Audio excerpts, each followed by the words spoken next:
it came to a head in a way. I began to become braver in my preaching and began to preach more like an Anabaptist from the sermon, from the pulpit. Did that have interesting results? It had profound results. Yeah. I was in trouble for that from my own congregation, rather than, I mean, they probably whispered it to those above me.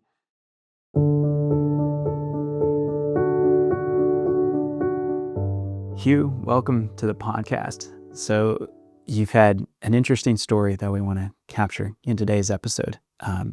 You're originally from the UK, and we're part of the Anglican Church, I believe. That's right. And so let's just start at the beginning and get your story. Where were you born, and what kind of church environment did you grow up in? I was born in Singapore. My father was in the army, and the second from last man to leave Singapore, because it was a colony, but had gained independence, and he was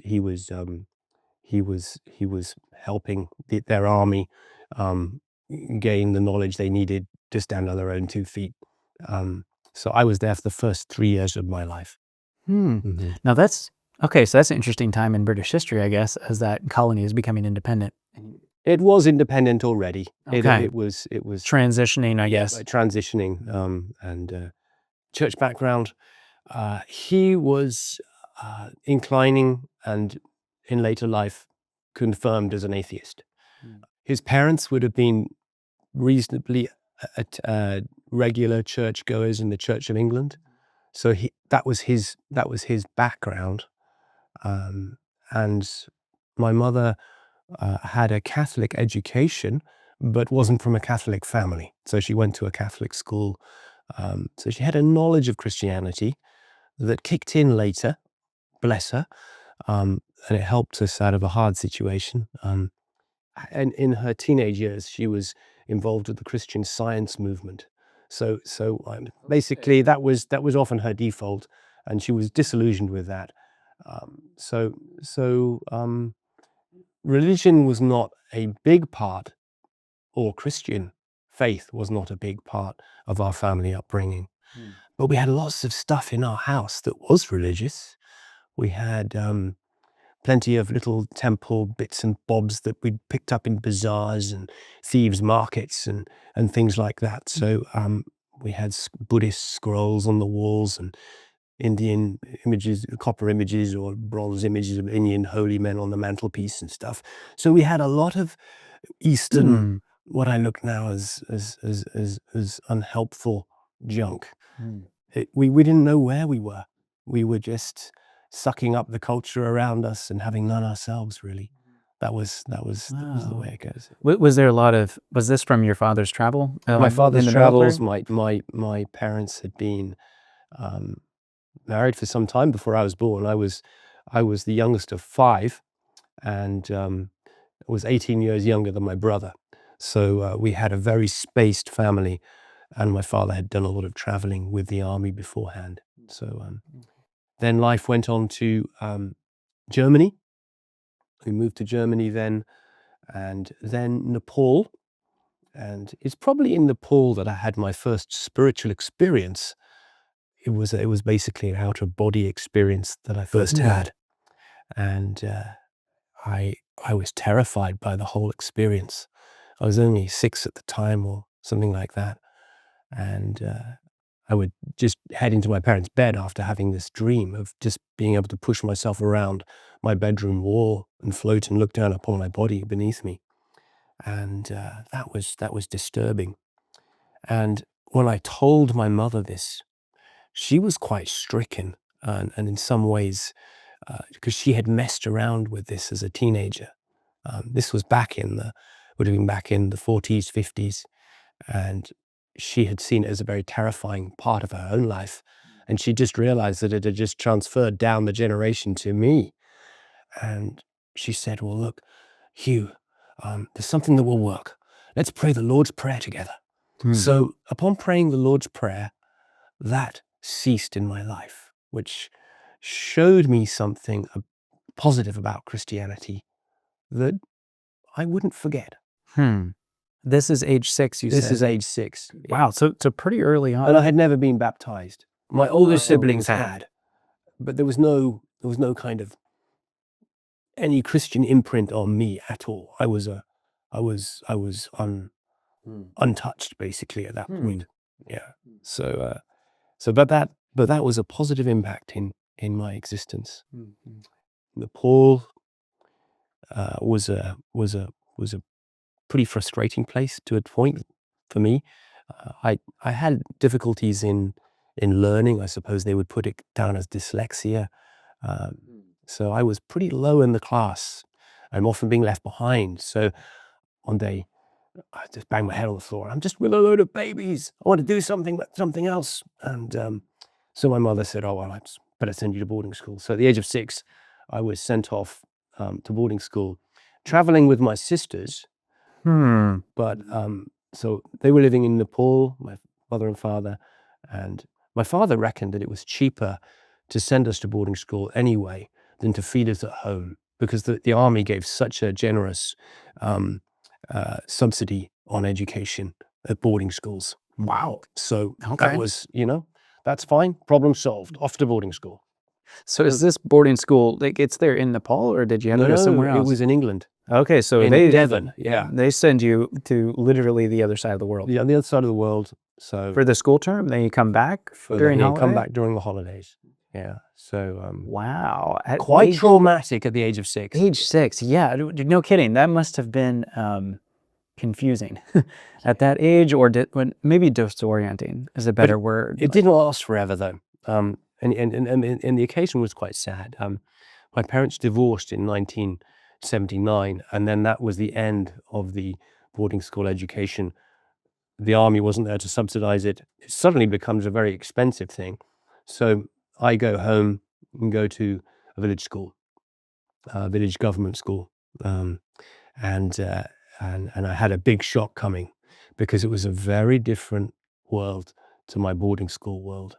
Boarding school, you got lots of people like yourself, soldiers' children's, diplomats' children's, the odd African chief's children, a kind of huge array of oddballs, and you all get on very well.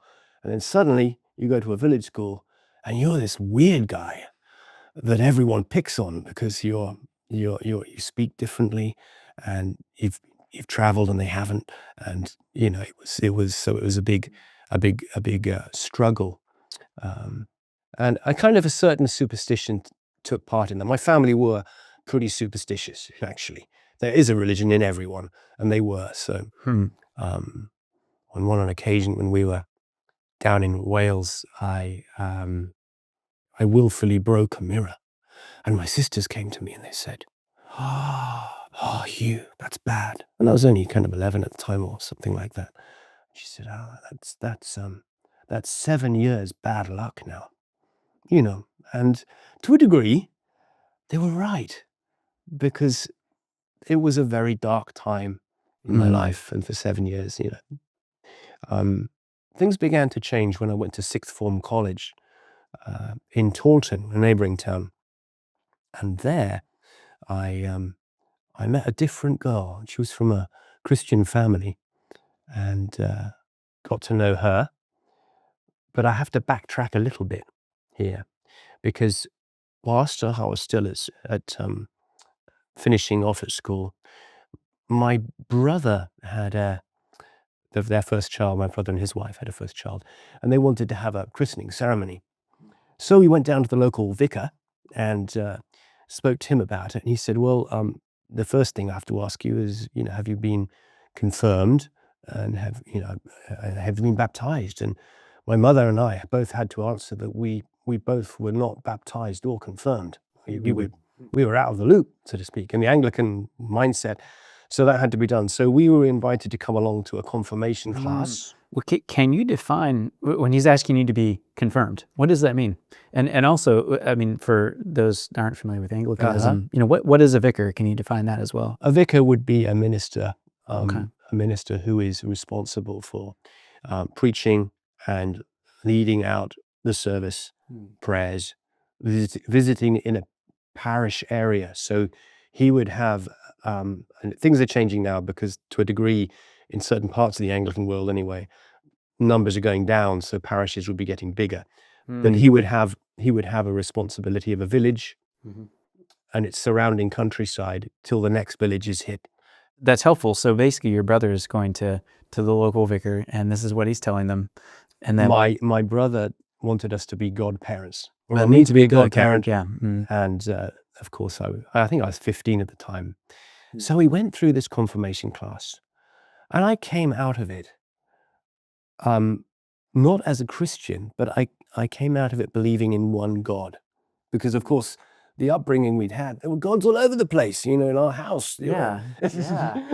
Oh, interesting. So we had I mean, there were works of art, let's put it that way, but I think it's a bit more than that, because they would have meant something to somebody else in a different way. Anyway, as a result, I was going to be confirmed, and then the vicar remembered, but you two haven't yet even been baptized. So he, just before we were off to see the bishop to get confirmed, he said, "Come over here," and he baptized both my mother and myself, and then we went off to see the bishop to get confirmed. And the bishop then lays hands upon you, which represents the giving of the Holy Spirit, and you then become a confirmed Anglican. And usually at the time of 14 or 15 or 12 or 13, that's the time as a young person you leave the Anglican Church. There's a joke about this in Anglican circles. Okay. Very often in church buildings have problem with bats, and they're flying around and dropping droppings on the furniture and what have you. And one vicar's complaining, he's like, "Oh, you've got a real problem with our bats." And the other one says to him, "Well, there's a way around that, "Oh, really? But you've got to be careful, you can't do things that are to bats because they're protected." "Oh," he said, we don't know that. We baptize and confirm them, and then we never see them again. So that is almost the that's the terrible. point of Anglicanism at that time, and it probably still accounts to very much. Wow. So it doesn't seem like there was much expectation of continual involvement after this point for you. But having said that, it was an evangelical Anglican church. So there was a degree of expectation that we would continue. And I did. I continued to go to church. And I would put on a suit and a tie and go to church. In fact, I went more regularly than my mother. Something was drawing me there. Could you pinpoint it at the time, or I think it was probably, there was a certain sense of belonging. But what I didn't want to do was to talk to anyone after the service. So once the service was over, I shot out of there straight away before anyone could nab me, because I felt someone would go, "Oh, nice young person, he's still coming to church. Let's go and speak to him." And so I would disappear very quickly. Anyway, back to the girl I met at sixth form college. She was different, because the young bloods went to chat her up because she was pretty, and I observed this, and interestingly enough, they kind of walked off. And I thought, "Well, what is this girl? Oh, she's a Christian. She's not going to be doing the things that we'd like to do with her and stuff." Well, that's a bit different. And maybe I go to church, So I got to know her, but then pointed out what my worldview was, and she could very clearly see, though I attended church and the Anglican Church, she was a Baptist minister's daughter. And though I attended it, I wasn't a Christian, because I believed that the world centered around me, and others were just cardboard cutouts that were convenient to help me pass my time. That was how self-centered and rotten I was. And anyway, to cut a long story short, we had a friendship, but she said, "But I'm not your girlfriend." And we did get pretty friendly. Anyway, she invited me along to the tail end of a beach mission service. I'll have to explain about beach missions. Yeah. This is going into the more of the evangelical circle of nonconformity generally in Britain. Okay. And they would at seaside resorts, they would have young people looking after the bored children on the beach whose parents were just sunbathing and maybe just letting the children were a bit unoccupied. And so this youth group they'd wear blue shorts or blue skirts, blue shorts, and yellow or red t-shirts. So they would be identified as a team of young people, and they would teach the young people Bible verses. They would have like a shop where, if people had learned to say so many Bible verses or achieved certain merits in the games they did on the beach, they would occupy the children, and they would give a nice place where they could get out of the sunshade area where they would meet and teach them simple songs and that sort of thing. But then they would invite the children and the parents back to a gospel meeting in a local church that hosted them. And so I was there at this service where a chap called, I think his name was Nigel Lee, was preaching, and he gave a very clear gospel message. And the gist of it, to me anyway, was that you can't just walk on the fence. You have to be for God or against him. He doesn't take people who run with the hare and hunt with the hounds. You need to be in his church or out of it. There is no halfway point. And I realized that I was attending church, but I had no knowledge of Christ. Maybe I knew about him, but he certainly wasn't dwelling in me. And that there was an offer of salvation if we would come to Christ and repent from the sins we knew about. So a gospel call was made, and I was invited to go up if I felt that my life needed to change. And so that was back in 1988. I think it was on a Sunday in August of 1988. I gave my life to Christ. Initially, there's a lot of work to be done on me since, a huge amount, but that was a first step anyway. And I at that point felt the indwelling of the Holy Spirit, and though God had to do a lot more work with me, there was such peace in that encounter with God. Interesting point though, you know how self-conscious you are when you're about 18. I felt that I was going up with a great company of others, but when I turned round, there was nobody else. So God brought me up there with the thought that there were many behind me, and there wasn't one person. So I'm sure Nigel, as he preached there, was a bit disappointed that his eloquent sermon and his forceful preaching had only produced one person. But thank you, Nigel, if you're listening out there. Thank you. I'm very grateful for your preaching.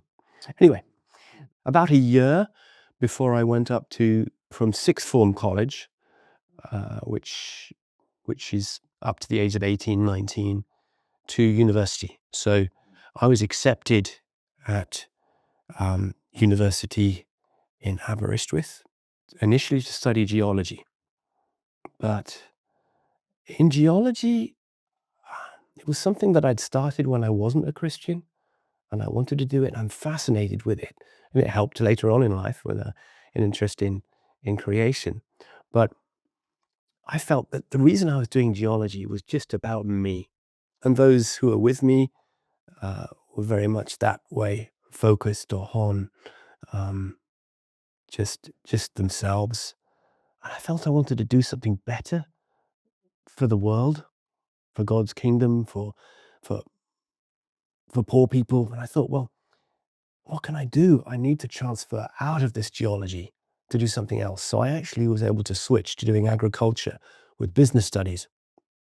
And so I spent 4 years at university in Aberystwyth, and I'm glad I did, because I met my wife there, who's sitting back there out of range, and we met at St. Michael's Church, Aberystwyth, and we had the minister at that time was the Reverend Stuart Bell, a good, clear preacher of the gospel, And I grew in my faith there, I have to say. It was an evangelical, small c, charismatic congregation that was showing some growth, and there was a lot of outreach to students. So it was very much it was the hip student church to be in at Aberystwyth University, very much definitely. The majority of the students went there. And I involved myself to a degree with the Christian Union that was always having spats between Pentecostals and Calvinists. Generally speaking, there was often flack there, but it was nonetheless quite formative. Mm. Meeting Jeanette, well, actually, I met in the street, and it was my flatmate knew Jeanette before I knew her, and I was looking over his shoulder, thinking, she's a rather nice girl. But my flat thought she was too, and he made no attempt to introduce me. So we was a couple of years before we met later, and at the time, our now brother-in-law was the parish worker, and he wanted to get us together, didn't he? So he invited himself to tea, and I thought, oh no, the parish worker's coming. And I was living with a bunch of non-Christians in an outlying town called Borth on the coast as well. And suddenly in come two parish workers actually, and a girl with them, and it's the same girl that I saw in the street. Pretty soon we were seeing more of each other, and Jeanette will laugh, but I had to talk to her mother, didn't I? I got to befriend her mother securely, and then everything fell together. I was such a nice boy. Anyway,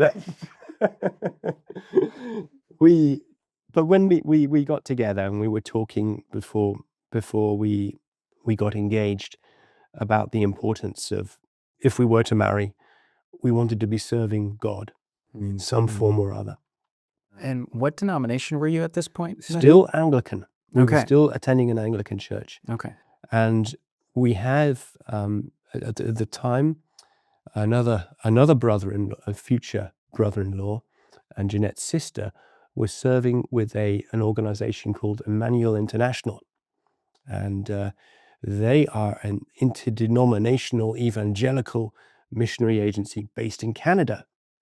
And we were very impressed with Wendy and Glenn, my brother and sister-in-law, in their work amongst the poor people of Malawi. Yeah. And Jeanette actually went out to visit them, and I, at an earlier point, had visited my sister in Malawi, and so we had another thing in common. And I actually gave you a radio to give to a forest ranger I'd been for a guided walk with, and so that was little things there to do things, to make connections. And I actually at that time I was visiting my father in Malaysia, and I sent Jeanette a postcard or two, and my writing is absolutely awful. It's really bad.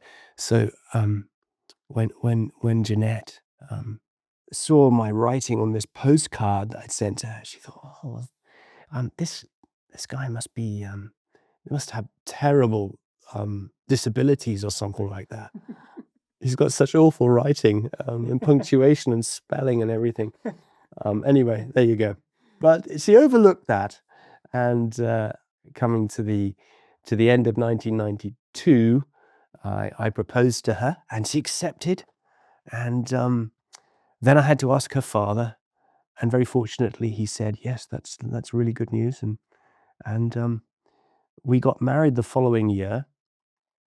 Then, following on from this desire to serve God, we were impressed with what Wendy and Glenn had to say about Emmanuel International. But then, I was also interested in Tear Fund, which it's a British charity that works overseas. But they said, well, for the first year of marriage, we won't even consider you, because you need to have that year of living together in your local culture and getting through the teething problems of marriage. And then we asked Emmanuel International and went to some interviews there, and we said, do we have to wait? And they would say, normally we would, but on this occasion, they bent the rules somewhat for us. So we went off to train in Canada and Jamaica as missionaries. And the way Emmanuel International worked, or maybe still works, was that you would do your training first and then be offered to churches around the world who liked the look of you and thought you'd be able to fit into the programs they were offering. So this was a little different than training to be a minister, say, yeah. or something. This is different than that. This is training as a missionary worker. This is missionary. But underneath the local church. So we weren't going off. It happened to be an Anglican church that we went to, and say more about that. But before that, I have to say, because it was during training that we had our first encounter with Mennonites. Because we come from an Anglican background, the mission agency wanted to shake us up a bit. So they like to put you with a church that you had no experience of. And so we were put in this local church of Mennonites in a place called Stouffville, which is east of Toronto, east of Markham, in Canada, in Ontario. And we were with the first Mennonite church. And I only discovered recently the first was actually was actually the name of the denomination of Mennonites in Canada. Oh, interesting. Okay. I thought it was the first Mennonite church, and in the UK we have kind of Cub Scouts, and if you're the first troop of Cub Scouts to be in a certain village or a town, you get first, and the other one will have to put second, and third and fourth if there were more of them being set up. But so it wasn't that. I discovered that recently. That was the name of the denomination of Mennonites, and they would have not been as conservative as you are, but they still retained, and I hope they still do. And God bless you if you're listening from you dear folks in Stouffville First Mennonite Church. You had a big impact on our lives, and one of the things we remember very clearly about that was the hospitality that we were shown. After the end of the service, we were always invited to someone's house for a meal. They took us under their wing. And I'll have to say a very amusing cross-cultural misunderstanding, a couple of them which took place, which were quite telling at the time. First of all was a simple misunderstanding. Sunday school, for instance, came about in the service, and for us, Sunday school was something that those who are perhaps under 12 or under 13 would go to, but the adults would be in the service, and the children would be out there somewhere. But here, adults did Sunday school. So that was something very new to us. So off we went to do our little groups, and we went down into the basement to a men's group, and there one of the fellows leading it said, lovely to see you. I've brought some cider along to drink during Sunday school. I thought, my goodness me, it's only 10 o'clock, past in the morning, and we're drinking alcohol. And what has this mission agency brought us to? Oh, that must have been a shock. So then here we were. Okay, well, when in Rome, do as Rome does. So they were, it's only apple juice. It's okay. It's all right. And then that was one thing. And the other one was a bit more serious. This was towards the end of our stay at the church, but we were asked to do something that was a cultural practice from our own countries, and and it happened to be the beginning of November, and there's a tradition in Britain called Guy Fawkes Night, and it reenacts the time in history when James the First was the king, and he had started encouraging the Bible to be more widespread, and for the country to be generally a much more Protestant nation. And there were subjects of his who were Catholic who did not like this, and among them was a man named Guy Fawkes, who plotted with about 21 others to rent cellars underneath the Houses of Parliament, and then pretend it was for firewood storage, but actually be putting gunpowder in there. And then on Guy Fawkes Night, November the 5th, to ignite it and blow the House of Lords stroke Commons to smithereens with the king. Then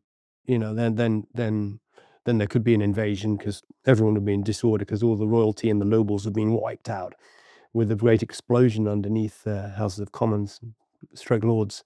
And one of the plotters warned a Catholic nobleman to, you're one of us, don't be there tonight. But he was a loyal subject to the king, warned the king, and then the plotters were arrested, and for their treason, horrible things happened to them. And so on bonfire night, an effigy of Guy Fawkes is made in some places, and a big bonfire is put up, and the effigy is burnt. And so we had plenty of things to burn around the mission buildings in Stouffville, and we thought, well, let's do a British cultural demonstration to our Canadian hosts and friends and what have you. And so we had a sausage sizzle, and we had a big bonfire constructed, and the accountant of the mission had this very involved little daughter, and she was really into it as well. So we got some old clothes and stuffed them with old wet leaves that were lying around, because it was autumn or fall, and we made this effigy of Guy Fawkes with a big floppy hat and big smart moustache and beard, and we had him on the top of the bonfire, and we invited the local churches that hosted us, because a lot of us were from Britain as well. There were others, so we all took part in it, and we had this sausage sizzle and big bonfire. And one of the guys from our church, a young man, was a part-time fireman, and he was absolutely disgusted and said, "This is sickening." He was a Mennonite. Yeah. "This is sickening. I'm a part-time fireman, and I have seen humans burn in cars, in houses, when I haven't been able to rescue them. And here we are burning an image of a human being that's made in the image of God."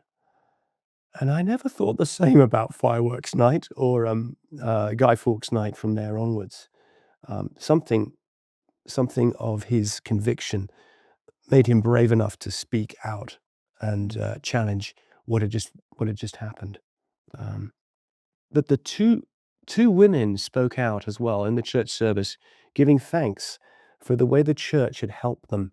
One of them's husband had broken his leg badly and couldn't get the harvest in, and basically the church people who could pitched in and brought in the harvest and helped out. Another one, his husband actually tragically died. The same thing happened. The congregation pitched in, and the harvest was taken in. The day was saved. An immediate relief was given to a problem that faced both women. And to us, from our church backgrounds, that spoke volumes. For you coming from Mennonite backgrounds, that's just what you do.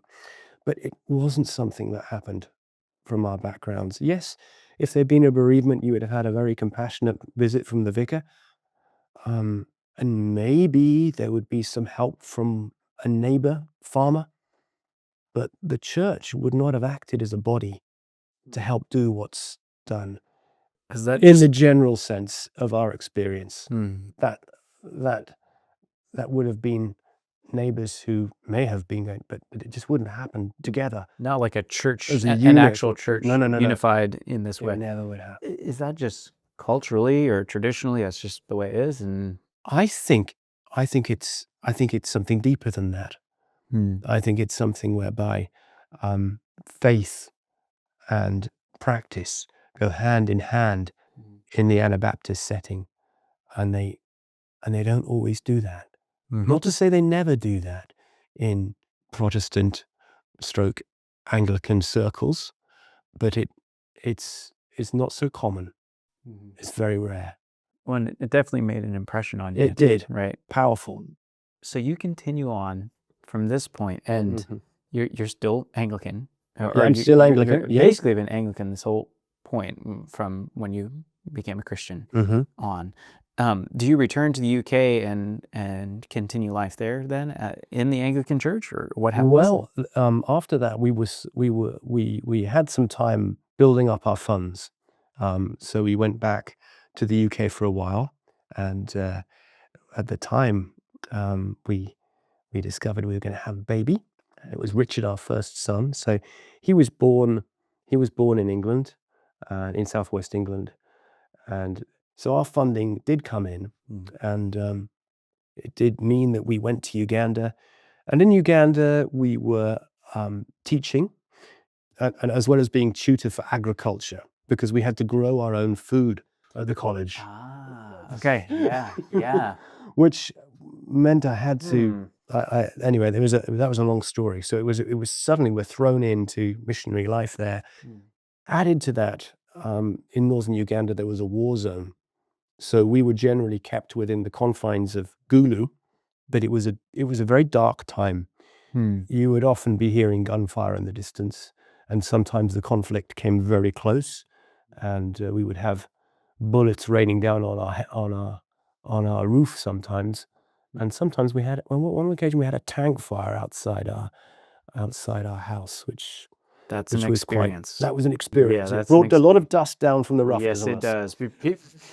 Yeah, there's a lot of percussive force behind a weapon like that. So, wow. Okay, so yeah, you're definitely getting a variety of experience here. And but it's interesting. I didn't know Anglicans were in Uganda. So you were connected with a church that was already established there, Already or established. a group there. Yeah, they had the first missionaries had come in 1911 to northern Okay. Uganda. So that's just over 100 years ago. So not that long then. Yeah. And they had tried to bamboozle the Africans with technology initially. Interesting. By filming them doing dancing and throwing spears and what have you.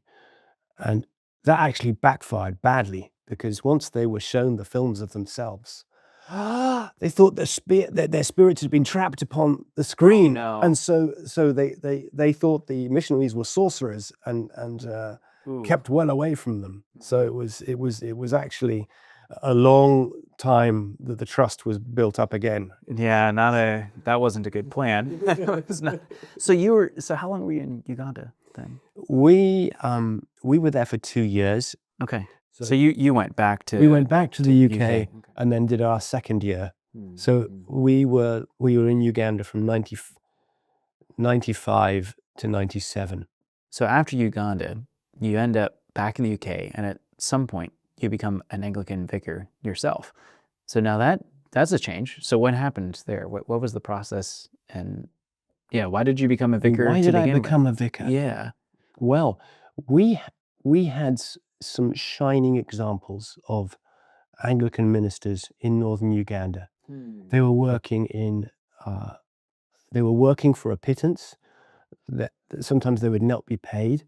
They'd often have to grow their own food to survive, and they were godly men, and still are, as far as I'm aware.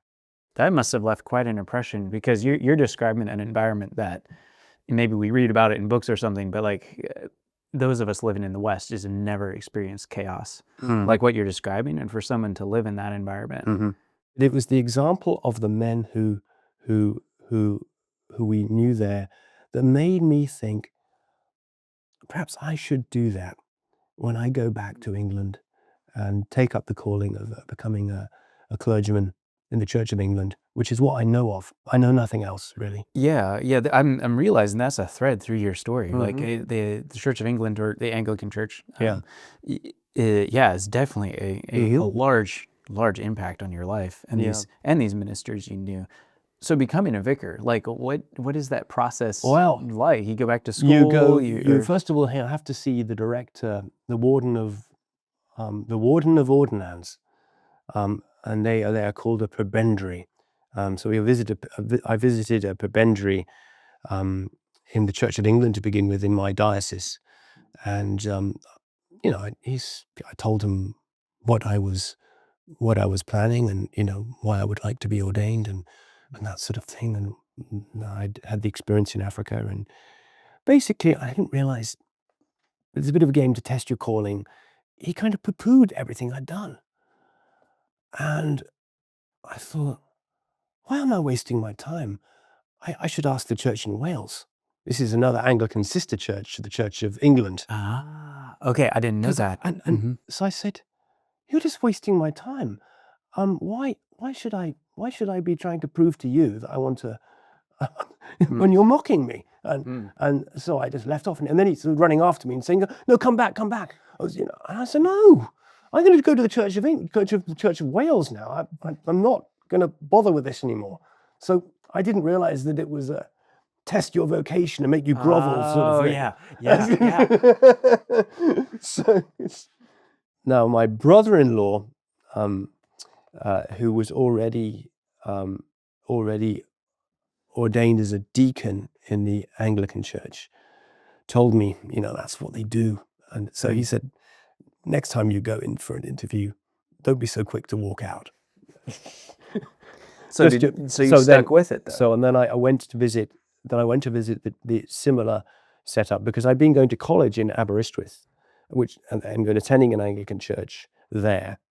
And I needed then to work through the Diocese of St. David's, which is it was in West Wales.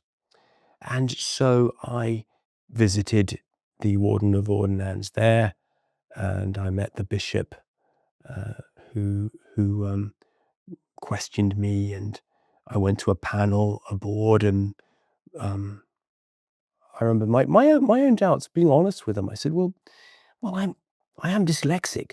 I'm not really great with those things. And there was some retired major or something on the board. He said, don't worry about that. You've got a degree. You'll be fine. So, that was a part of the story. So then you're then sent to theological college, where your calling is tested still for 3 years if you're under the age of 30. And I was under the age of 30, so I had to do a degree again. So I went to the. So you got another degree? I got another degree in practical theology. That'd be a 4-year degree? Or? It was a 3-year degree. Okay. It was basically in an Anglican college, being released into the university to do the theological side, and some of it would be in-house training, and then going out to preach in different parishes. You'd have an experience of a wide range of churches in the Anglican setup, and that was in the city of Cardiff. So that's where I was based. Mm-hmm. And so for 3 years I was there, and it was in the Anglican Church, you've got 4 groups within it that bicker and fight amongst each other often enough. You have the Anglo-Catholics, who are very like Roman Catholics, but they would perhaps have images and statues in their churches. They would swing incense. Some Roman Catholics would say, that was like we used to be before Vatican II. Wow. So quite medieval in their way of doing things. But amongst them, I've met men of great faith. So I don't want to poo-hoo them too much. Some of them are just in it for the theatricals, which is very sad. So you have that group. Then you have the liberals, as you do usually in any denomination. They're often actually aiming to change culture, the culture that's around them, as much as they want to change those who are being ministered to by them. They were, and you have them in the Mennonites as well in the setup. Yes. Then you have the charismatics. Can I say more? Yeah. Oh, okay. I've just never thought of Anglican charismatic. Oh yeah. Combination. I don't know why I would. I guess that makes sense now that you say it. But whoa, okay, that's interesting. They're there. And then you have the evangelicals, and within the evangelicals and the charismatics, there's often hybrids between the two, and likewise between the charismatics and the Anglo-Catholics, there's hybrids between them too. And maybe with the charismatics and the liberals, there's some hybrids, but generally the evangelicals and theologically, the evangelicals and the Anglo-Catholics will probably have more in common than the charismatics and the liberals. So it's a bit of a muddle. It's a bit of a muddle, but you're born into that. And our church was conservative Anglo-Catholic, changing to liberal Catholic. So so you're an and I was interesting from an transition. evangelical background, Okay. and yeah. observing all this going on in the college, the bickering and the fighting and the meanness that was going on between the ordinands and the staff, and it was pretty ugly stuff, but part of spiritual formation, I'm told. Wow. Yeah, but because that's an interesting, and it's interesting to me because what you're describing, like so many different church denominations go through that process where you have this old traditional, old conservative way of doing it, and then it's changing and being updated or going more liberal in certain ways. And that causes all kinds of, like you said, bickering. It certainly does. Yeah. It's quite emotionally charged atmosphere. So once you complete your 3 years there, and you said you were preaching some in different parishes, things like that, so you're getting some experience. At that point then, are you now officially a vicar, or do you have to go through more? It doesn't happen so simply. There's some more hoops to get through. Then you're then assigned to a placement a teaching a parish where you are ordained deacon. And so as a deacon, you can preach and you help with communion, but you cannot administer communion to the congregation. You have to wait a year, and then after a year you're priested, and then you can give communion. You said priested. I'm not familiar with that term. What is that? That would mean that you undergo a ceremony, and you're given a charge by the bishop, and your hands are laid upon you, and you make a vow of obedience to the 39 articles of the Anglican faith. You then are allowed to conduct a communion service after a year, after being a year of a deacon and observing it happen, but hands off, you're not able to do it yet. And then now you continue being a curate in your position. So you've now been ordained. You can take communion. You can go to old people's homes and give people communion. You can visit the sick and give them communion. You have the power. Some would say you're a magic man now. No, I'm being a bit facetious, but that's you're suddenly empowered. Yeah, interesting. Now, would you be called a priest at this time? Is that the wrong terminology? No, it's the right. It That's can be used that, but generally, if you're from an Anglican evangelical background, you generally prefer to use the term minister. Minister. Okay. Priest often is, and you might be called reverend. Whereas if you're from the Anglo-Catholic tradition in the Anglican Church, you like to be known as father. So you could have chosen a number of different If I title wanted options to, here. I could have been FR, Reverend, Father. Yeah. Which one did you choose? I was Reverend. Okay, yeah. So you, this is a process, but this is really interesting because I'm not familiar with this. You know, of course, being an American, not much interaction with Church of England. So you go through this process, and you're now a priest or a reverend or a father or a vicar or whichever term I guess we want to pull in here.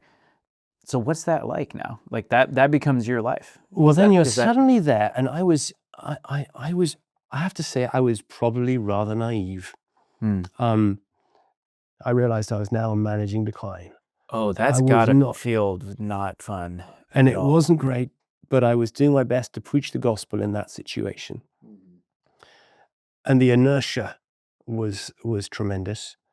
And I began to rattle cages by speaking of the need to be born again in my sermons and sometimes in the Parish magazine. And that was something when that ignited an interest, because someone who read an article I'd written in the Parish magazine was a Baptist minister from a nearby town, and he'd somehow read what I'd said, and he'd understood the reaction that I'd got, which was pretty bad. I think my training vicar was a bit irritated with that.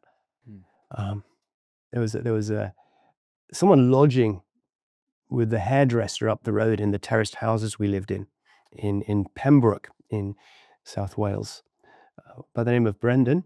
Brendan, if you're out there, God bless you. I have to say you used a sledgehammer to crack a nut, but you got your point across. And your point was, Brendan, that as an born-again man, I was in the wrong place. Some would argue against that. Someone would say you're in the right place, Hew, because you're in it to win it. That was what my evangelical Anglican brethren would say. Hew, you're in the church to win it. When they wouldn't be saying the same thing now with what's happened to the church. But anyway, this man, Brendan, basically metaphorically took me by the scruff of the neck. And he told me in no uncertain terms that I was absolutely wasting my time ministering in a church that was simply a daughter of the whore of Babylon. That was his reaction. Wow. That was his reaction. Now that's Plymouth Brethren speak. Okay. Yeah. But he had a reason for that, because he had actually become a Christian from a Catholic background, and he was originally Irish, interestingly enough. And his mother had been so annoyed by him becoming a Christian that she had ordered his brothers to beat him black and blue, and there was no love lost. So he was a man who was wounded and bleeding, I believe, from that traumatic experience of him becoming born again and being rejected by his family. So the Plymouth Brethren was all to him. But in the conversation we had, he mentioned the suffering of the Anabaptists in Europe under the Catholic Church. Well, now that's interesting. And like, why did he bring that up?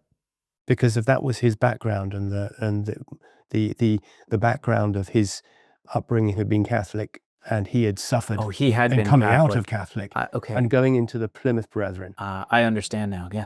Ooh. Yeah. Okay. So he could empathize with suffering for what it had been, the cost of his faith moving out of that. But with the mention of Anabaptists in Europe, a light bulb came on in my mind. And I began to remember our time in Canada, which was about 8 or 9 years before, Yeah. and thought, they were Mennonites. They're Anabaptists. That got me thinking, do they exist in England? Do they exist in Wales? Are they around? Are Anabaptists there? The early days of the internet, type it in, Anabaptists. And what pops up, there's the Anabaptist network in London, Wood Green Mennonite Church, and the Bruderhof pop up. I didn't have a number for the Bruderhof, so I contacted the Wood Green Mennonites and said, could I have a number for the Bruderhof, because you might happen to have, as you're both Anabaptists. And they somewhat reluctantly passed it on. Anyways, they did, thank you. And so, in the great scheme of things, but I have to say, at the time, the neighboring Baptist minister had given me this book to read. So, and I don't know if you've come across this one. I've heard of it, but I'm not. How do you pronounce that name? The Broadbent. Yeah. The Pilgrim Church by E.H. Broadbent. And this would have been produced by I think the man was Plymouth Brethren.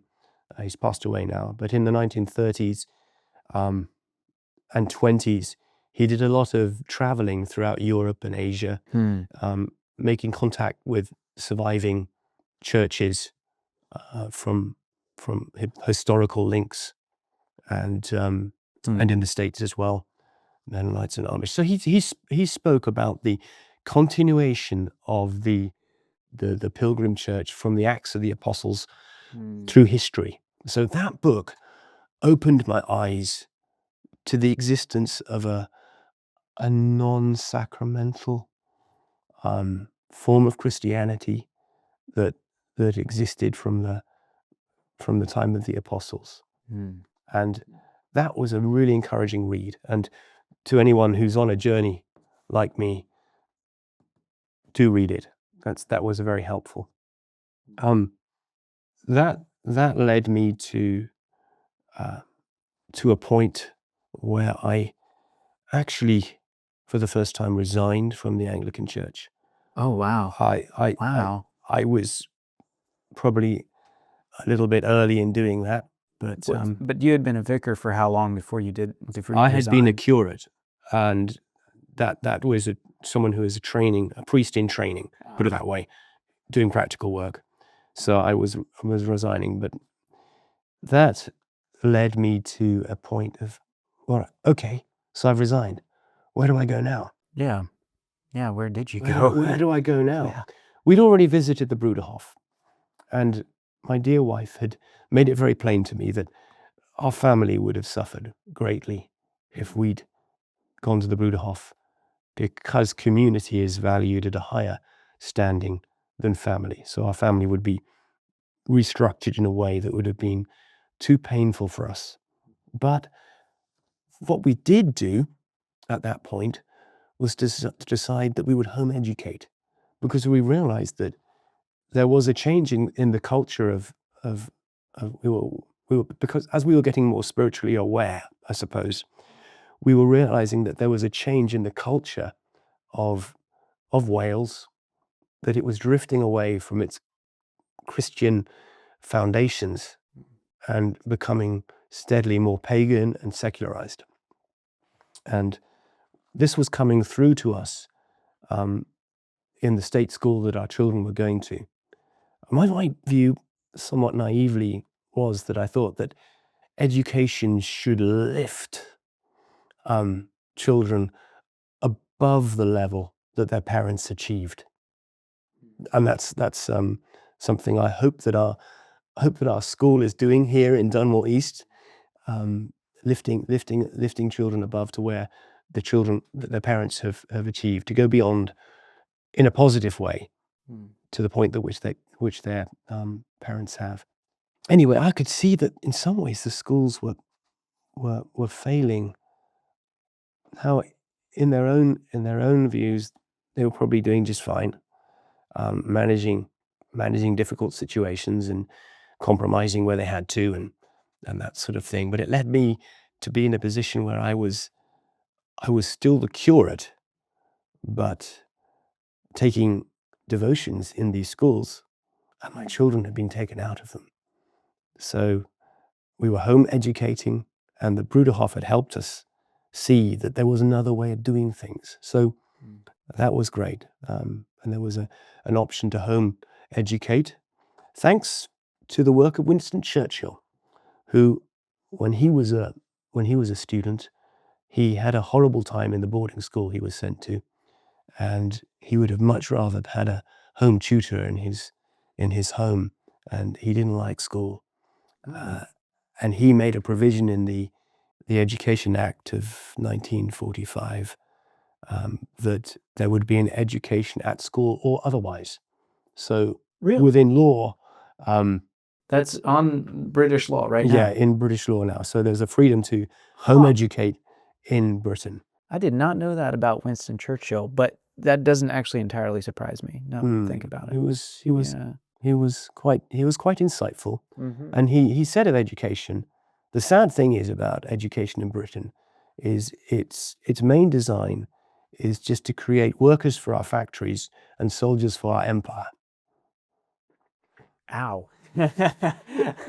That's brutal. That is brutal. I mean, that's what, and we thought, well, education should be more than that. Yeah, yeah.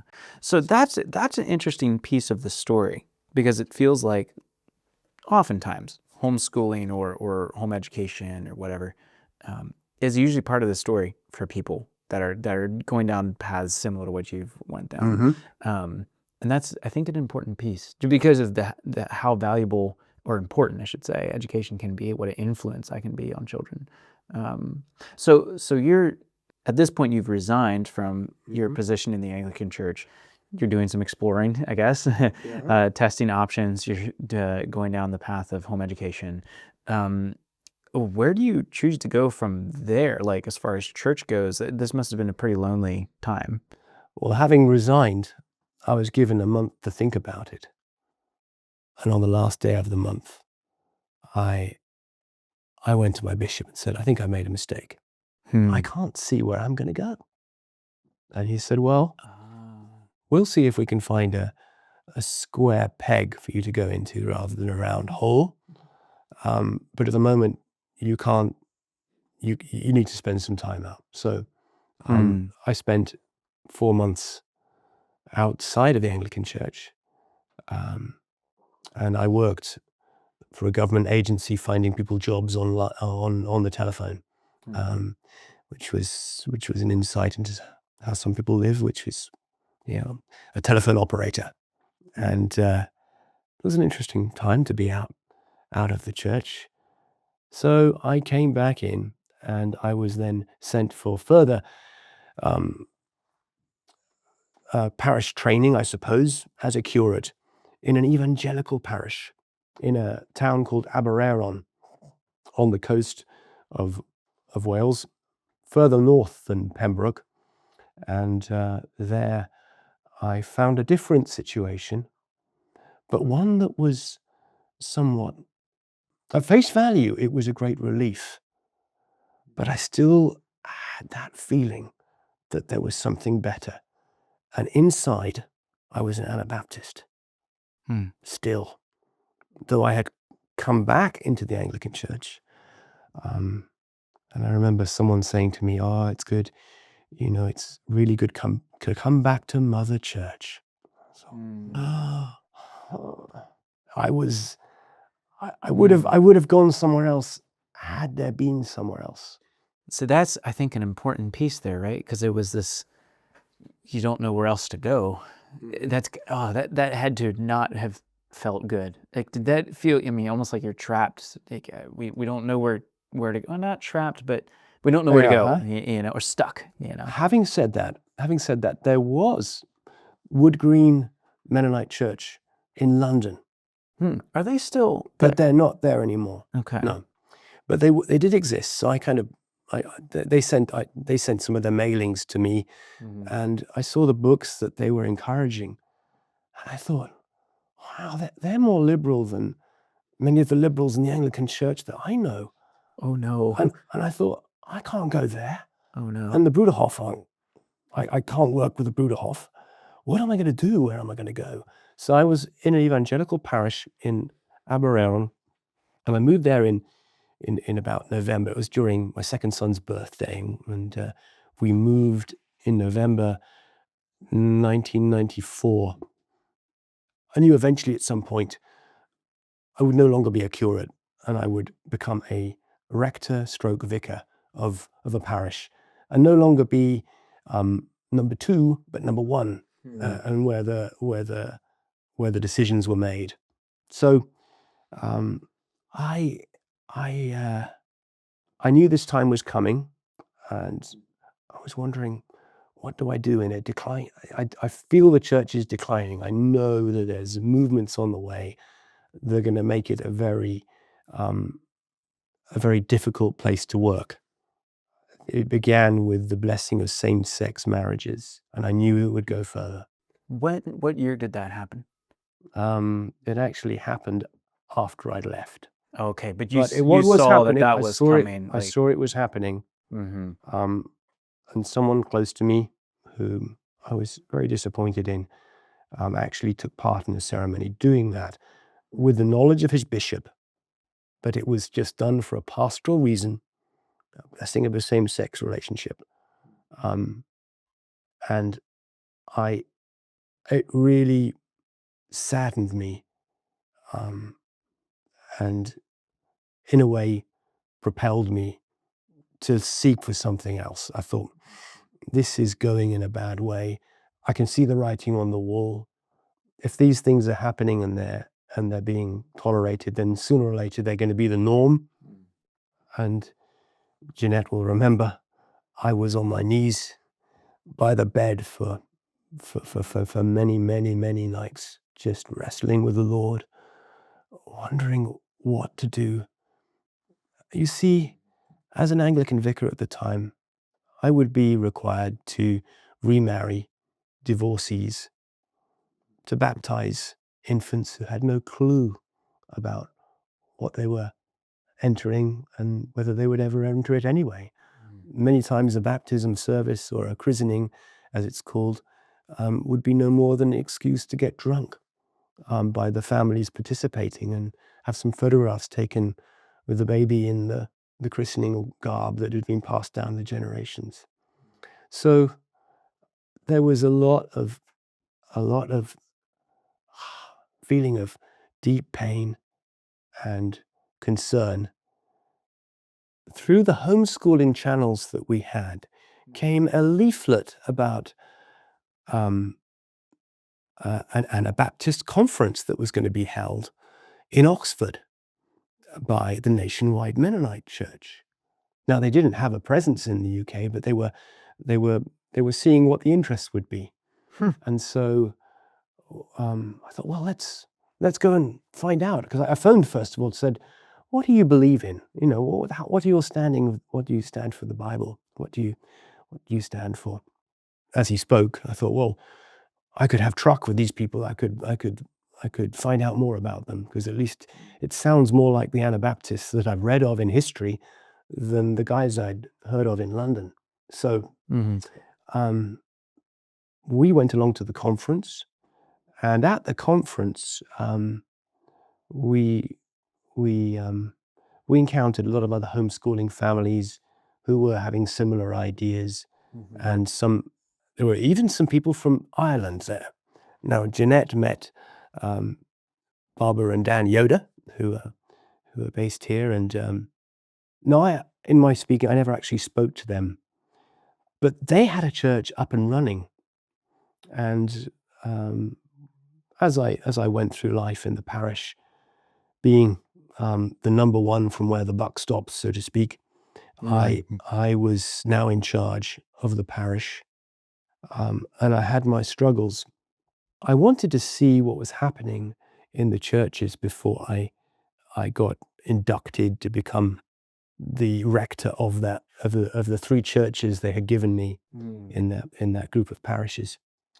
And so I just went along in ordinary clothes to sit in the congregation to see what was going on.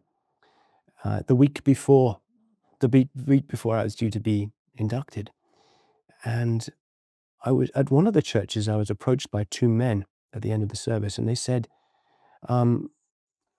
"We hope you don't mind. We're in a partnership."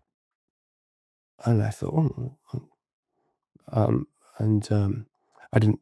I was thinking about what sort of partnership is that.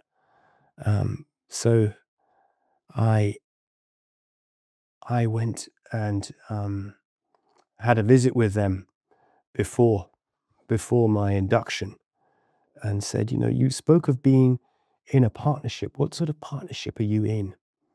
And is it a business partnership or something else? And they said, oh, it's actually a civil partnership. Oh, I said, that's a difficult one. There's a difficult one for me. I mean, I will have a problem with that. Let me explain. I'll be as clear as I can. I'm not going to drive you away. I'd love it if you continued to come to the church, but what I can't do is to give you communion, because in your current state, that would be causing you harm.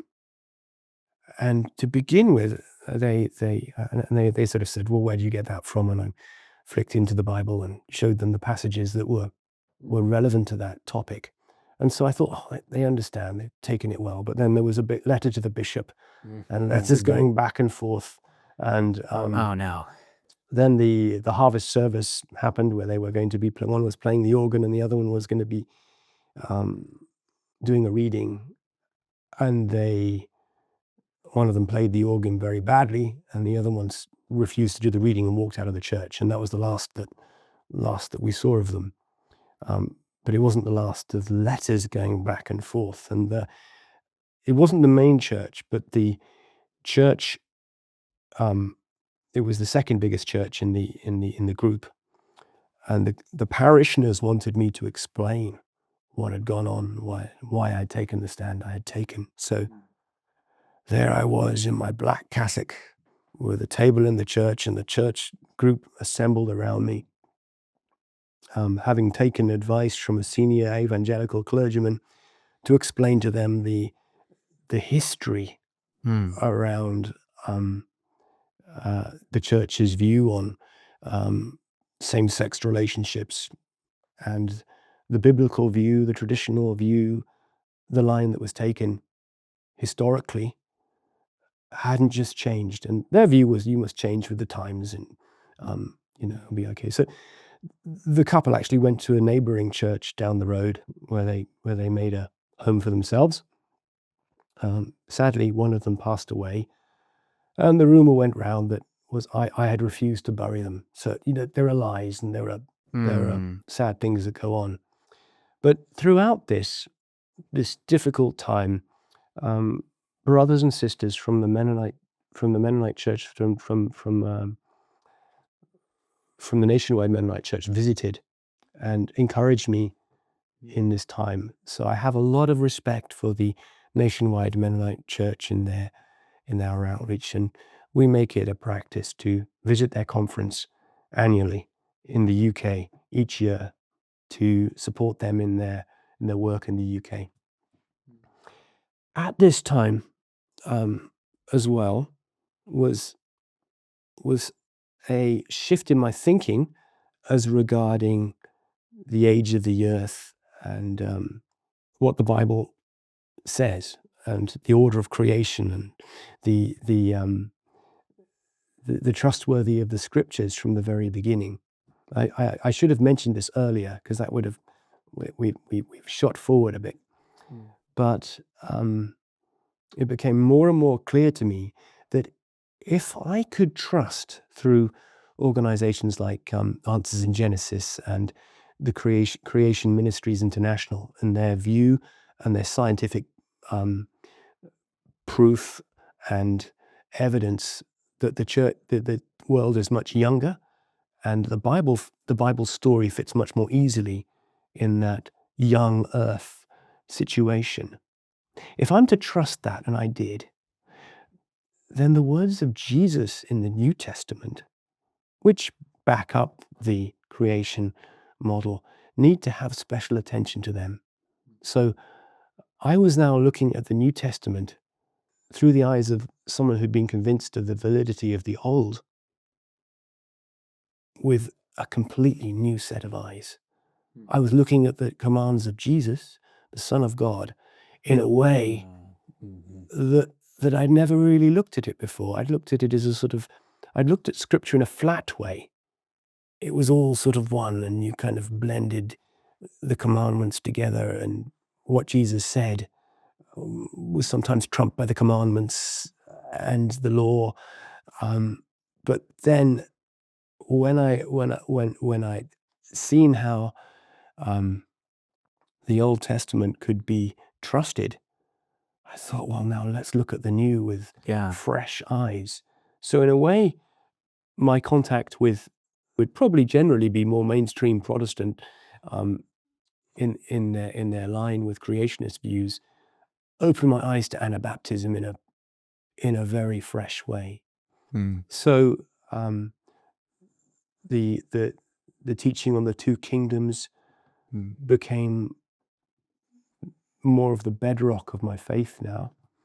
And I could see that the mingling of the church, the Anglican Church, with the world was something that was toxic. It sounds like you were right in the mix of all of that. You know, that managing decline is something you said, and then these other changes and shifts that were happening to how the church was approaching things. Oh, we need to change with the times, things like that. And you're right in the middle of that. And you mentioned two kingdoms, which is a foundational piece for the Anabaptist worldview. How did you hear about that for the first time? Was it like you read the Sermon on the Mount and you're looking at it with different eyes now and saying, "Oh, wait a minute," or do you read a book about it? Like, how did you encounter that teaching? It would have been a very helpful book that was passed on to me by Nationwide's brother. Now that brothers, but they did say at the front that they didn't believe everything that David Berceau spoke of in the book. They weren't completely on board with him, but there's an overall framework of what this book spoke of, the kingdom that turned the world upside down, and the way Christ's teachings do that to a human life and even to a society, if the society allows that, are immense. And the idea of the two kingdoms became very apparent in the reading of this book, and it opened my eyes up and made Scripture much more clearer and plainer in my understanding of it. So yeah, that was another influential book in my walk. Another book a book and film that I would recommend. I'm not. Our church doesn't encourage film watching, but I wasn't in it at the time, and it's like a documentary, but there's a book as well that goes with it, and it's by a man I have met actually, Myron S. Augsburger, and the book is about the life of Michael Sattler, called Pilgrim of Flame, and that's a very good read. Michael Sattler's life was an inspiration to me in the way he lived and died, and I kind of, in the capacity of someone who was ordained within a Reformation church, I empathize so much with this man. Though, I wasn't suffering the way he was, but spiritually I was. It came to a head in a way. I began to become braver in my preaching, and began to preach more like an Anabaptist from the sermon, from the pulpit. Did that have interesting results? It had profound results. Yeah. I was in trouble for that, from my own congregation, rather than, they probably whispered it to those above me, but and the Anglican Church is very hierarchical. That you have to remember that. It's not a local body of believers such as the one that I'm part of here in Ireland. It is quite hierarchical, so what's said is monitored. And there was a series of sermons that I preached on the Beatitudes called God's Manifesto. I seem to remember that.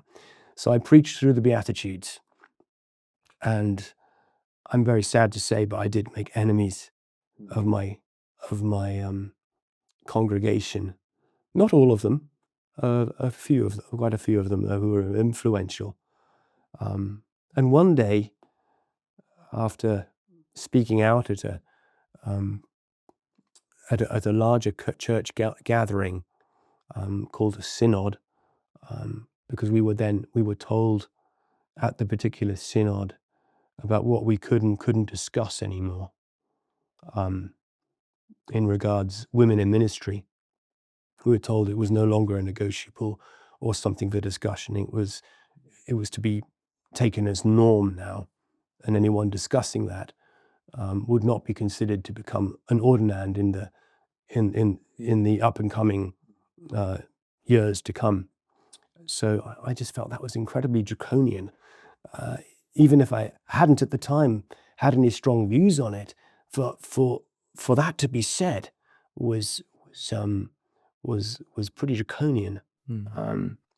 So, as a result of my speaking out against that in the synod, one of the influential people in the church was doing the congregational prayers, and I was again in the front of the church, and I found that I was being prayed against by my congregation. Okay, so that was probably a disconcerting experience. Yeah, it was disconcerting, and then at that point, I realized this was the end of it. But it was a curious sensation. I was kneeling at the prayer desk in the front of the church as the prayers were being said, and as I was praying, I felt that I was being lashed on the back as each prayer was prayed, that I was being beaten. But the wonderful thing about it was that I felt a peace that Christ was with me in that time. And I suppose at the time I had been reading this book as well, and this book caused action.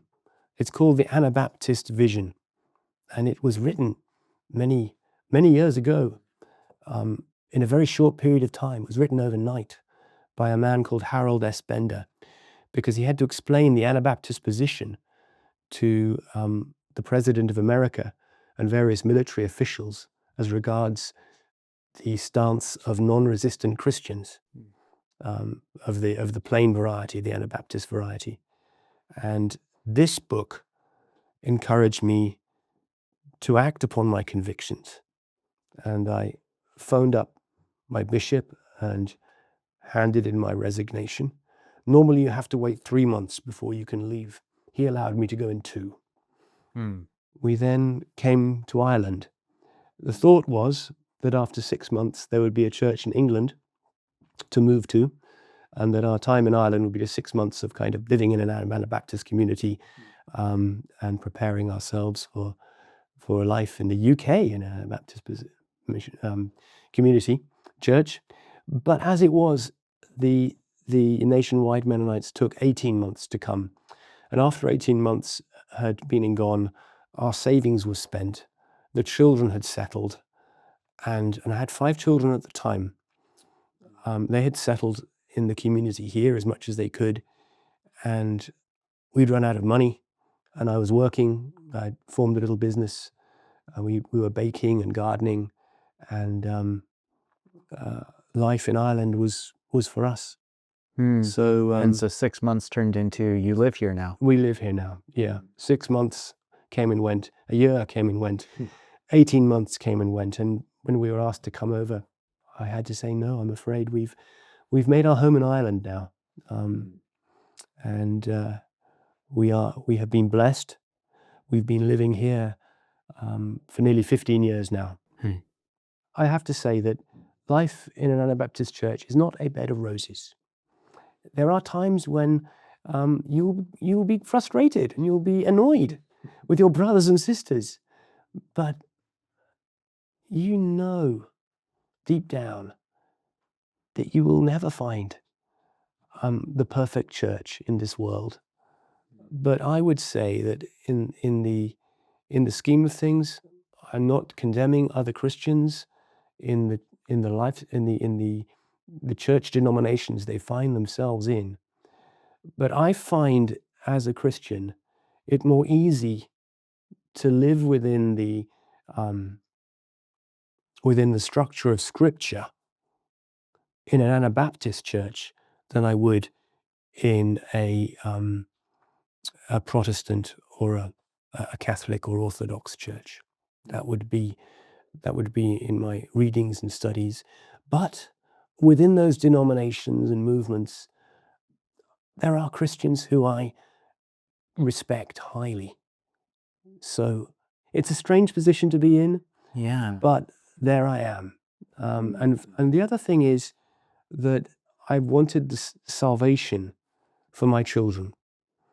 And that's something both of us have wanted, both Jeanette and myself, that if we have to sacrifice something, some comfort, some privilege, some entitlement, for the sake of our children's faith, we will do it, even if it means leaving the safety net of a golden cage.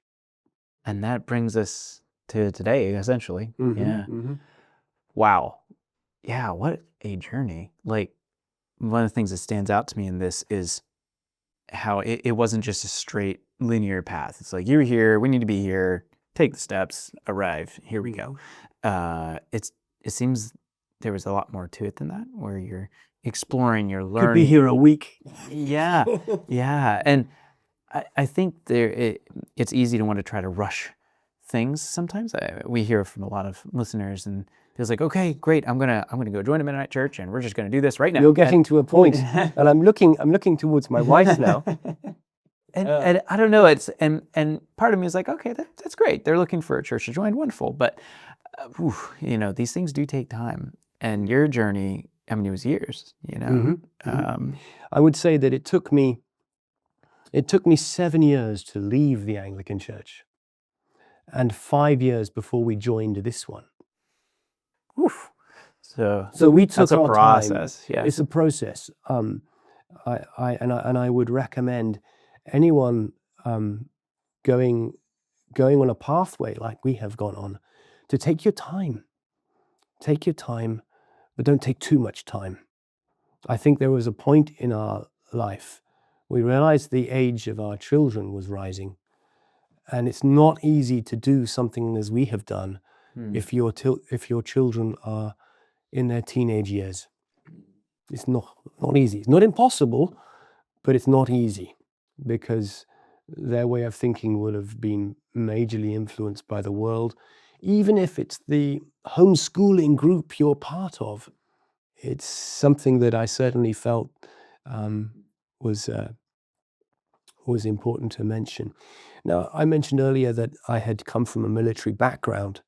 Both my father and my brother were in the British Army, and when you come from a background like that, you think rather like that. Yeah. And that had been a goal of mine at one point when I wasn't a Christian, to just follow in my brother's and my father's footsteps and become a soldier. And some of that thinking needed to be challenged, and a book, if you're coming from a military background, because sometimes the idea of joining a community like the Anabaptists, you think, oh, they're all wearing uniforms, and the women are wearing this, and the men are wearing that, and it's all tickety-boo, and just because you're wearing those same uniforms, you'll get on all right. It's not that way. It's not that way. We don't operate like the military. We are on the side of the kingdom of God, and prayer and love are our weapons. Now, a wonderful book to look at is A Change of Allegiance by Dean Taylor. Yeah. And this really, I've met Dean. We had time together in Lesbos working with refugees there. Dean is a former U.S. military soldier who managed to sign out as a conscientious objector, but he had to go and think deeply. He's now a bishop in an Anabaptist church in the States, but in his time in Germany, he was deeply challenged about what he was doing and whose kingdom he was in the military. And it's a deep, a profound book, and it's helped me on my journey from the background that I was part of to coming into the Anabaptist world, and what I believe is a helpful way of living the Christian life. Mm-hmm. Dean is quite the man. I had the honor to interview him a few times. Mm-hmm. Quite the story, and I think it's stories like that are very helpful for others, because they can find pieces like, oh yeah, that's something I'm struggling with, or I'm trying to understand that too. Mm-hmm. And that's why I'm glad you're willing to share your story too, because I don't know who else listening. I know we have Anglicans listen to this podcast, mm-hmm. for sure. We hear from them, and they have questions sometimes, and they're, well, have you thought about this, or what about this? And I think as well, there are some Anabaptists who think that grass is greener on the other side, and think perhaps that Anglicanism is for them, and maybe it is for a while. But if you are an Anabaptist and you're thinking about becoming an Anglican, and you've heard of some good Anglican Christians, and there are plenty of good Anglican Christians, and some of their teaching is very wonderful. But consider this: you may be satisfied, but what will it do to your children and your wife, and in the long run, your family? Bear that in mind if you're considering the leap in another direction from a former Anglican. Well, so that's, because that's something I wanted to ask you. Who knows the different journeys everyone is on that's listening to this? Maybe they're very satisfied with their church situation. They've found a good community to plug into. But my guess is there's a lot of people who don't have that. I can believe that, and they may have had some very negative experiences from their church. But I would say don't give up on the Anabaptist way of living. There's and in the States, particularly if you're coming from the States, you have a lot of options to move to, whether it's slightly more progressive or slightly more conservative or a degree greater in either direction. But bear in mind that there is a temptation, if you go too far in a progressive direction, then you'll begin to surrender biblical standards. And that's a dangerous point. But if you go too far in the other direction, you can end up entangling yourself with man-made rules. So, yeah, there are some which are helpful, and there are some which need to be adapted for a changing circumstance. Yeah. And so it sounds like what you're saying, don't be too hasty. Don't be too hasty. Yeah. It's a serious thing, and you think it through. You know, as I mean, in your story, you know, it was some time of really wrestling through this. Yeah. You know. Yeah. I would like to leave any of you listeners with these words of scripture. They spoke to me very strongly as I wrestled with God over the decisions I'd make in my life. And this is taken from the Gospel of Luke, and it's chapter 14, and reading from verse 23 to verse 34. Now great multitudes went with Jesus, and he turned and said to them, "If anyone comes to me and does not hate his father and mother, wife and children, brothers and sisters, yes, and his own life also, he cannot be my disciple. And whoever does not bear his cross and come after me, he cannot be my disciple.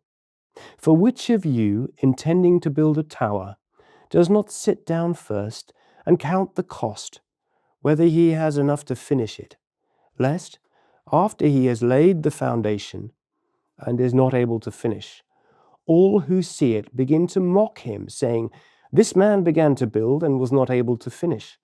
Or what king, going to make war against another king, does not sit down first and consider whether he is able with 10,000 to meet him who comes against him with 20,000? Or else, while the other is still a great way off, he sends a delegation and asks conditions of peace. So likewise, whoever of you does not forsake all that he has cannot be my disciple. Salt is good, but if the salt has lost its flavor, how shall it be seasoned? It is neither fit for the land nor for the dunghill, but men throw it out. He who has ears to hear, let him hear." That's those are verses that help me to rather set my face like flint and make a move. And I would say, my wife isn't next to me at the moment, but she's supportively sitting just out of shot from the camera.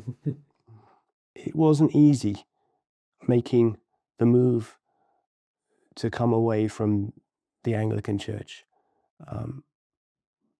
It was a sweet setup we had. We had a home. It was our home. We had a beautiful Georgian house that we lived in.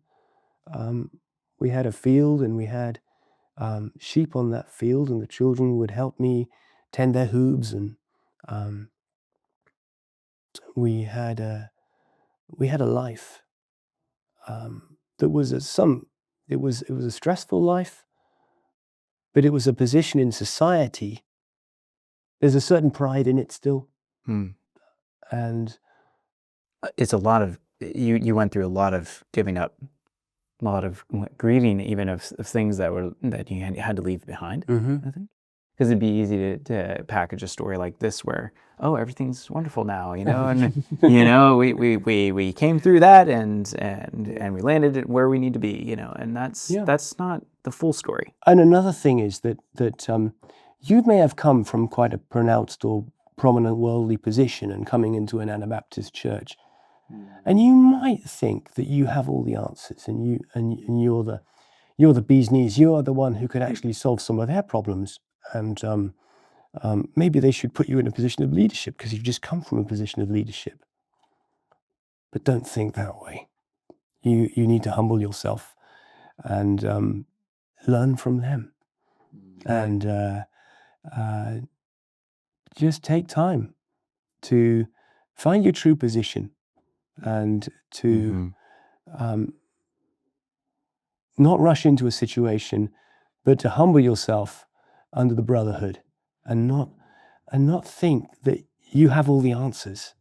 Because when you realize there have been a fair number of splits in the Anabaptist movements and painful things like that, and whilst that's a weakness, it's also a strength, because it has allowed a continuation of the original dream of the Anabaptists from the time of the Radical Reformation.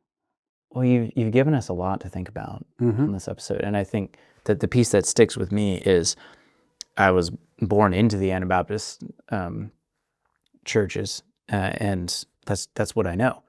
And it's easy to just be like, okay, this is kind of what we have. You kind of take it for granted, I suppose. And for someone like yourself, who had to go through a much longer process, a pretty difficult process, you bring a perspective for people like me that I think we really need to hear. There is value here, and don't just quickly, as you were saying earlier, don't just quickly jump ship and, okay, we're just kind of done with that. And I think that's a really valuable piece that we need to keep in mind. Yeah. Well, Hew, thank you so much for being willing to share your story with us today. Thank you for listening. I hope it's a help to someone out there. God bless you for listening. And I just want to say too, we have a lot of listeners, at least over the years, from the UK. So hopefully if some of those are listening to this, maybe they'll reach out and we can find some more people there that have these questions. It is possible. You've shown that it is to walk this path. So yeah, thank you again for sharing today. So it's been quite soul searching, but quite cathartic too. Yeah. Wow. Yeah. Well, thanks again. Well, thank you very much for listening. Thank you. Thanks for listening to this episode with Hew. If you found this interesting, you should check out this episode we did with David Bersivo, where he describes how he used to be an Anglican priest and then explains why he left. And you can find that linked in the description down below.